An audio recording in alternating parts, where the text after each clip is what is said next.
Hello, আসসালামু আলাইকুম। এই পর্যায়ে আমাদের আজকের ভিডিওর যে গোলটা হলো আমরা কিভাবে রিনেম করতে পারি। ওকে, তাহলে এটা যদিও খুবই ইজি একটা ব্যাপার, কিভাবে রিনেম করতে হয় আমরা আগেও বিভিন্ন ভিডিওতে দেখিয়েছি। তারপরও অনেকে হয়তো মিস করে যেতে পারেন, তারপরও আমি মনে করলাম যে এটার জন্য একটা স্পেসিফিক ভিডিও বানানো দরকার, কিভাবে আপনি ফাইলটা রিনেম করতে পারেন। তাহলে রিনেম করার জন্য ধরেন আপনাকে ফাইলটা সিলেক্ট করতে হবে। ফাইলটা সিলেক্ট করতে গেলে আপনি এভাবে বিভিন্ন অপশনসগুলো দেখাবে এদিকে। এখানে থ্রি ডট আছে, এখানে থ্রি ডট আছে, এখানে অপশনসগুলো আছে, এখানে অপশনসগুলো আছে। তাহলে আপনাকে যেটা করতে হবে, আমি রাইট ক্লিক করলাম। রাইট ক্লিক করে কন্ট্রোল অল্টার ই দিয়ে কিবোর্ডে রিনেম করতে পারেন। আমি চাইলে রিনেম করতে পারি। আপনি কিবোর্ডে কন্ট্রোল অল্টার ই দিয়ে রিনেম করতে পারেন। তাহলে রিনেম করলাম। এখানে বুকস, ফর এক্সাম্পল বুকস আছে এটাতে। সো আমি এইটা এইটা ধরেন আমি দিলাম যে travel books. Okay, for for Amazon. Okay, so আমি এইভাবে দিলাম ট্রাভেল বুকস ফর অ্যামাজন, এভাবে দিলাম।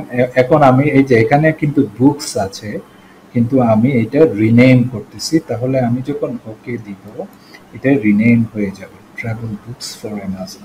সো এইটা আসলে অ্যালফাবেটিক্যাল অর্ডারে যাচ্ছে, সেজন্য আসলে এ বি সি ডি এইভাবে যাচ্ছে। ওকে, সো সেজন্য এটা এখানে চলে এসেছে। ওকে, তো এই তো। তাহলে কোর্স স্ক্রিপ্ট আমি চাইলে রিনেম করতে পারি। এখানে যদি কোর্স স্ক্রিপ্টস দিই, এখানে যদি একটা এস যুক্ত করি, তাহলে কোর্স স্ক্রিপ্টস। ওকে দিলে এখানে স্ক্রিপ্টস হয়ে গিয়েছে, আগে কিন্তু ছিল স্ক্রিপ্ট। ওকে, তাহলে কোর্স স্ক্রিপ্টস এই যে ফাইলগুলো আপনি চাইলে, এবং আপনি চাইলে এগুলো নাম্বারিংও করতে পারেন। রিনেম দিলাম, রিনেম দিয়ে নাম্বার 1। ওকে, নাম্বার ওয়ান থাকলে সবার উপরে 1 দেখাবে, নাম্বার 2 থাকলে সবার উপরে 2 দেখাবে।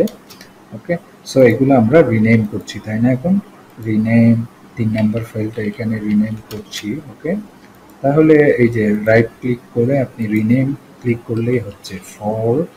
ওকে, তাহলে ওকে, তাহলে এখানে দেখুন সিরিয়ালি 1 2 3 4 এভাবে।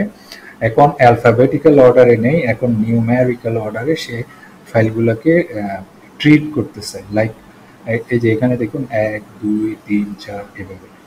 সো রিনেম করা বিষয়কে এই ভিডিওটা নিশ্চয়ই আপনাদের উপকারে লেগেছে আশা করি। নেক্সট আরেকটি ভিডিওতে দেখা হবে শীঘ্রই ইনশাল্লাহ। সে পর্যন্ত ভালো থাকুন। আসসালামু আলাইকুম।